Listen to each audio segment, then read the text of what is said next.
来看上北市总运虽然已经刷稿啊，即阵煞逼讲市总运的 App 开发标案，互特定的厂商做，佮做甲真良功。这案市府政风处当日介入调查。另外，互选手的相关产品竟然是中国制造的，引起质疑。市总运的发言人表示，这客户内底并无规定袂使用中国制商品。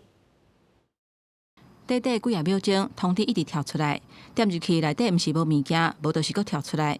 当初市总运的 App 上线了后，一直出问题，受到外界大力的批评。哈马星拿了我们台北市的第一个案子以来，到现在逐年都几乎是他拿的，而且每次出来的东西，要么非常烂，要么不能用，要么很难用。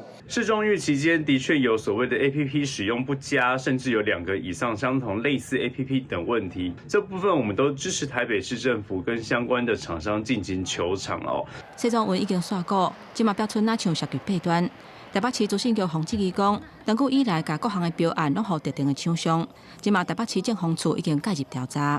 确实是有一些局处在前期的时候有发现里面的厂商这边有一些这个不符合契约要求的也有主动的了解。